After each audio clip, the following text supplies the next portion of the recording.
RCB ने पहली बार जीता आईपीएल का खिताब। रोमांचक मुकाबले में पंजाब किंग्स को 6 रन से हराया। विराट कोहली का 18 साल का इंतजार खत्म। पहले बल्लेबाजी कर आरसीबी ने 191 रनों का दिया था लक्ष्य। पंजाब की टीम 7 विकेट पर 184 रन ही बना सकी। खिताबी जीत के बाद भावुक हुए विराट कोहली मैदान पर घुटनों के बल बैठकर रो पड़े। बंगलुरु के बीजीएस मैदान में मैच देखने के लिए उमड़ी फैंस की भीड़। लाल जर्सी पहने रॉयल चैलेंजर्स बंगलुरु के फैंस खुशी से झूमे, जमकर फोड़े पटाखे। रॉयल चैलेंजर्स बंगलुरु की जीत के बाद बंगलुरु की सड़कों पर उमड़े फैंस खुशी में जमकर डांस किया। अहमदाबाद में रॉयल चैलेंजर्स बंगलुरु के समर्थकों ने जमकर आतिशबाजी की। रोशनी से जगमगाया नरेंद्र मोदी स्टेडियम। अहमदाबाद में नरेंद्र मोदी स्टेडियम के बाहर आरसीबी के फैंस ने जमकर की आतिशबाजी। जीत की खुशी में झूमे लोग। कलबुर्गी में आरसीबी की जीत पर फैंस ने गजब उत्साह दिखाया। खुशी में नाचते नजर आए फैंस, जमकर की आतिशबाजी। विशाखापत्तनम में बीच पर पहुंचकर क्रिकेट फैंस ने जश्न मनाया, डांस किया, पटाखे चलाए, आरसीबी की जीत को सेलिब्रेट किया। कर्नाटक पुलिस ने कलबुर्गी में एसवीपी चौक पर सड़क पर हंगामा कर रहे लोगों को हटाया, उन पर लाठीचार्ज किया, लोगों को खदेड़कर भगाया गया। आईपीएल विजेता टीम रॉयल चैलेंजर्स बंगलुरु को 20 करोड़ रुपए इनाम में मिले। रनर अप रही पंजाब किंग्स को 12.50 करोड़ रुपए प्राइज मनी मिला। आईपीएल 2025 की क्लोजिंग सेरेमनी में गूंजे ऑपरेशन सिंदूर। भारतीय वायुसेना ने आसमान में शानदार एयर शो किया, भारतीय तिरंगे की आकृति बनाई। क्लोजिंग सेरेमनी में बॉलीवुड सिंगर शंकर महादेवन ने अपने बेटे सिद्धार्थ और शिवम महादेवन के साथ परफॉर्मेंस दी। सबसे आगे होंगे हिंदुस्तानी गाने पर परफॉर्म किया। नरेंद्र मोदी स्टेडियम में भारतीय सिंगर बी प्राक ने भी अपने गाने से बांधा समा तेरी मिट्टी गाने पर किया परफॉर्म। स्टेडियम में 1 लाख से ज्यादा दर्शक रहे मौजूद। ऑपरेशन सिंदूर पर बड़ा खुलासा। भारत ने तबाह किए पाकिस्तान के 6 फाइटर जेट। सूत्रों के मुताबिक तकनीकी विश्लेषण से हुई पुष्टि। भारतीय सेना ने पाकिस्तान के 2 हाई वैल्यू एयरक्राफ्ट और एक C-130 ट्रांसपोर्ट विमान को भी मार गिराया। पाकिस्तान के 10 से ज्यादा ड्रोन और क्रूज मिसाइल्स भी तबाह। इंडियन एयरफोर्स के रडार और एयर डिफेंस सिस्टम ने पाकिस्तान के फाइटर जेट्स को हवा में ही बनाया निशाना। सुदर्शन मिसाइल के जरिए करीब 300 किलोमीटर दूर तक हाई वैल्यू एयरक्राफ्ट को भी मार गिराया। ऑपरेशन सिंदूर को लेकर सीडीएस अनिल चौहान का बड़ा बयान। पाकिस्तान ने 9 घंटे में घुटने टेके। हमने 48 घंटे की लड़ाई 8 घंटे में ही खत्म की। 10 मई की रात 1 बजे ही युद्ध हार गया था पाकिस्तान। सीडीएस अनिल चौहान ने कहा, पाकिस्तान की मल्टीपल अटैक की कोशिश नाकाम की। न्यूक्लियर ब्लैकमेलिंग बर्दाश्त नहीं करेगा भारत। सीडीएस चौहान ने भारत के ड्रोन सिस्टम को बताया मजबूत। कहा, कोई भी मिलिट्री ऑपरेशन बिना रिस्क के नहीं होता। पाकिस्तान ने डोजियर में चौंकाने वाला खुलासा किया। कहा, भारत ने ऑपरेशन सिंदूर के दौरान बलूचिस्तान को छोड़कर उसके हर सूबे पर हमला किया। पाकिस्तान को अब भी सता रहा है भारत के हमले का डर। अमेरिका पहुंचे बिलावल भुट्टो ने कहा, खतरा अभी टला नहीं है। अमेरिका से भारत को समझाने की अपील की। बिलावल भुट्टो के नेतृत्व में डोजियर लेकर अमेरिका पहुंचा पाकिस्तानी दल। अपने नागरिक ठिकानों, एनर्जी, वाटर इंफ्रास्ट्रक्चर पर हमले का आरोप लगाया। बिलावल ने न्यूयॉर्क में यूनाइटेड नेशंस में चीन के परमानेंट रिप्रेजेंटेटिव से मुलाकात की। सिक्योरिटी काउंसिल के मेंबर स्टेटस से भी मिलकर डोजियर सौंपा। ऑपरेशन सिंदूर में करारी हार के बावजूद पाकिस्तानी पीएम शहबाज शरीफ की बेशर्मी। पाकिस्तान को बेगुनाह बताया। कहा, भारत शिकस्त के बाद गुस्से में है। गुजरात के पाकिस्तान बॉर्डर पर आज इंडियन एयरफोर्स की होगी एक्सरसाइज। दोपहर 3:30 बजे से रात 9:30 बजे तक अभ्यास जारी किया गया। नोट आम भी जारी। शशि थरूर के नेतृत्व वाला भारतीय डेलीगेशन ब्राजील से पहुंचा वाशिंगटन। अमेरिकी सांसदों और थिंक टैंक से करेगा मुलाकात। पाकिस्तान और आतंकवाद के लिंक की देगा जानकारी। अमेरिका पहुंचने से पहले ब्राजील में शशि थरूर ने कहा, भारत पाकिस्तान के साथ कर सकता है बातचीत यदि पाकिस्तान आतंकवाद के खिलाफ उचित एक्शन लेता है तो। शशि थरूर ने कहा, पाकिस्तान के साथ बातचीत में भाषा समस्या नहीं है, बल्कि शालीनता और शांति के लिए कॉमन नजरिया खोजना समस्या। काहिरा में स्थानीय नेताओं के साथ मुलाकात के दौरान सुप्रिया सुले ने पाकिस्तान के साथ संबंध बनाने की पीएम मोदी की कोशिश का जिक्र कर कहा, उसके बाद भी यह हमला दुर्भाग्यपूर्ण है। ऑपरेशन सिंदूर के बाद आज मोदी मंत्रिपरिषद की पहली बैठक। मोदी सरकार के तीसरे कार्यकाल के 1 साल पूरे होने पर हो रही है बैठक। सीज फायर को लेकर राहुल गांधी ने फिर उठाया सवाल। कहा, ट्रंप को फोन आते ही प्रधानमंत्री ने डाले हथियार। यही बीजेपी और संघ का चरित्र। राहुल गांधी ने कहा, कांग्रेस होती तो कभी सरेंडर नहीं करती। हम इस देश में विचारधारा की लड़ाई लड़ते हैं। बीजेपी और संघ की सरेंडर करने की पुरानी आदत। बीजेपी सांसद सुधांशु त्रिवेदी ने राहुल की पीएम मोदी पर टिप्पणी को आपत्तिजनक बताया, घटिया बताया। कहा, उनमें विपक्ष के नेता जैसे गंभीर पद को संभालने की क्षमता नहीं है। बीजेपी सांसद संबित पात्रा ने कहा, राहुल गांधी ने केवल ऑपरेशन सिंदूर का अपमान किया, बल्कि भारतीय सेना और देश का भी अपमान किया। आज चंडीगढ़ दौरे पर राहुल गांधी पार्टी की बैठक में होंगे शामिल। रक्षा मंत्रालय ने जारी की एडवाइजरी। सशस्त्र बलों के परिवार वालों का पर पर्सनल स्टोरी या इंटरव्यू करने से बचें।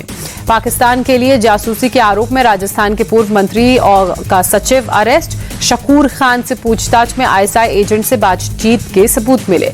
शकूर खान की गिरफ्तारी पर कांग्रेसी विधायक गोविंद सिंह डोटासरा ने कहा, राज्य सरकार झूठे आरोप लगाने के बजाय आरोपी के खिलाफ जांच करे। 6 जून को जम्मू कश्मीर जाएंगे पीएम मोदी। दुनिया के सबसे ऊंचे चिनाब रेलवे ब्रिज का करेंगे उद्घाटन। कटरा से श्रीनगर तक 2 वंदे भारत स्पेशल ट्रेनों को भी दिखाएंगे हरी झंडी। बिहार विधानसभा चुनाव में ओवैसी की एआईएमआईएम ने महागठबंधन के साथ चुनाव लड़ने का प्रस्ताव रखा। एआईएमआईएम प्रदेश अध्यक्ष अख्तरुल ईमान ने कहा, एआईएमआईएम वोटों का बिखराव नहीं चाहती। अख्तरुल ईमान ने कहा, तेजस्वी यादव को भेजा महागठबंधन में शामिल होने का प्रस्ताव। यदि प्रस्ताव नहीं मानेंगे तो थर्ड फ्रंट के लिए दूसरे दलों से बात की जाएगी। भोपाल में राहुल गांधी ने संगठन सृजन अभियान की शुरुआत की। कांग्रेस मुख्यालय में ऑब्जर्वर और वरिष्ठ नेताओं के साथ बैठक। संगठन को बूथ स्तर पर मजबूत बनाने पर चर्चा। मध्य प्रदेश में कांग्रेस नेताओं को राहुल गांधी की 2 टूक। कहा, गुटबाजी खत्म करें, मेरे सामने बीजेपी को हराने वाला टैलेंट बैठा हुआ है।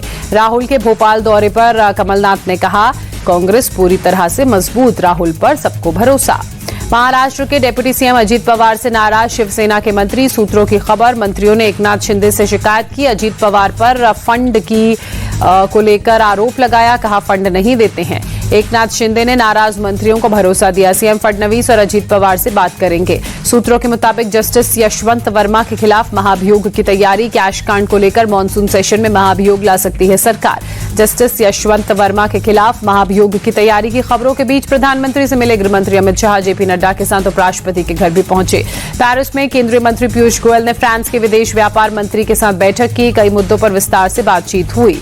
अयोध्या में भी श्री राम जन्मभूमि मंदिर के राम दरबार में प्राण प्रतिष्ठा का दूसरा दिन आज। भारी तादाद में पहुंच रहे हैं श्रद्धालु। राम दरबार की प्राण प्रतिष्ठा समारोह के लिए लखनऊ से भेजे जा रहे हैं लड्डू। 5 जून को 62,000 डिब्बों में आए बूंदी के लड्डू बांटे जाएंगे। लखनऊ में सीएम योगी ने राम मंदिर को लेकर कांग्रेस को घेरा। कहा, पूर्व की सरकारों ने भगवान राम को सांप्रदायिक रंग दिया था। सीएम योगी ने कहा, पीएम मोदी ने बदली अयोध्या की तस्वीर। पहले की सरकारों ने अयोध्या को अछूत माना था। इलाहाबाद हाईकोर्ट में 14 एडिशनल एडवोकेट जनरल नियुक्त। योगी सरकार से जुड़े मुकदमों में पैरवी करेंगे। बकरीद पर मंत्री नीतीश राणे के बयान से नाराज महाराष्ट्र अल्पसंख्यक आयोग ने कहा, सीएम फडणवीस से करेंगे शिकायत। वर्चुअल ईद मनाने की मांग पर भड़के कांग्रेस नेता असलम शेख ने कहा, नीतीश राणे अपना सुझाव अपने पास रखें। शरद गुट के नेता जितेंद्र हव्वाड़ ने कहा, बकरीद पर माहौल खराब करना चाहती है बीजेपी। नोएडा में बकरीद से पहले पुलिस ने की सुरक्षा कड़ी। पशुओं की कुर्बानी के लिए लोगों को दिए जरूरी निर्देश। यूपी के संभल में बकरीद से पहले पुलिस ने फ्लैग मार्च किया। जामा मस्जिद सहित संवेदनशील इलाकों की सुरक्षा बढ़ाई गई। सोशल मीडिया पर भी पुलिस की नजर। जम्मू कश्मीर के एलजी मनोज सिन्हा ने श्रीनगर के लाल चौक का दौरा किया। दुकानदारों से बातचीत की। जम्मू कश्मीर से पाकिस्तान को बड़ा मैसेज। गांदरबल के खीर भवानी मंदिर में श्रद्धालुओं की भीड़ उमड़ी। पीडीपी चीफ महबूबा मुफ्ती ने खीर भवानी मंदिर में पूजा अर्चना कर कहा, जम्मू कश्मीर के मुद्दों का समाधान बंदूकों से नहीं हो सकता। आरोपी मोमिता हसन ने भतीजे सद्दाम नादाब के साथ अवैध संबंध की बात कबूल की। सद्दाम ने शादी का किया था प्रस्ताव। इनकार करने पर चाचा और बच्चों को मारने की दी थी धमकी। मुजफ्फरपुर रेप मर्डर केस में बड़ा एक्शन। पीएमसीएच घटना के डेप्यूटी सुपरिंटेंडेंट और मुजफ्फरपुर एसकेएमसीएच के superintendent suspend. Muzaffarpur rape murder case की जांच करेगी high level committee. Deputy CM सम्राट चौधरी ने कहा, लापरवाही करने वालों को बख्शा नहीं जाएगा। मुजफ्फरपुर रेप पीड़िता के परिवार से तेजस्वी यादव ने मुलाकात की। कहा, समय से इलाज मिलता तो बच जाती बच्ची की जान।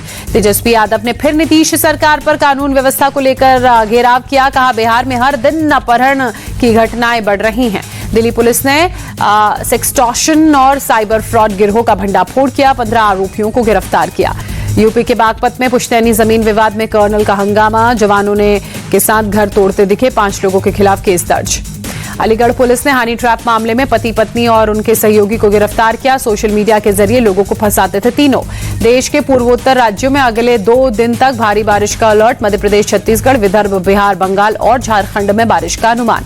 मणिपुर में बाढ़ और बारिश ने मचाई तबाही। करीब 174 गांव बाढ़ में डूबे। 56,000 से ज्यादा लोग प्रभावित। असम के नगांव में भारी बारिश के चलते बाढ़ के हालात। कई इलाकों में पानी भरा। असम के सीएम हिमंता बिस्वा शर्मा ने सिलचर में कई राहत शिविरों का भी दौरा किया। बाढ़ प्रभावित लोगों से मुलाकात की।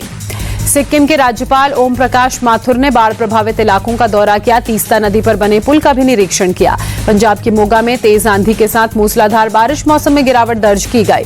उड़ीसा के भुवनेश्वर में बारिश से हाल खराब, कई हिस्सों में पानी भरने से दिक्कत। हिमाचल प्रदेश के रोहतांग पास में भारी बर्फबारी, पहाड़ों पर बिछी बर्फ की मोटी चादर, खूबसूरत नजारा। रोहतांग पास में बर्फबारी के बाद सैलानियों के खिले चेहरे, लोग जमकर बर्फ के बीच कर रहे मस्ती। केदारनाथ धाम में ताजा बर्फबारी, सफेद चादर से पूरा मंदिर परिसर ढका।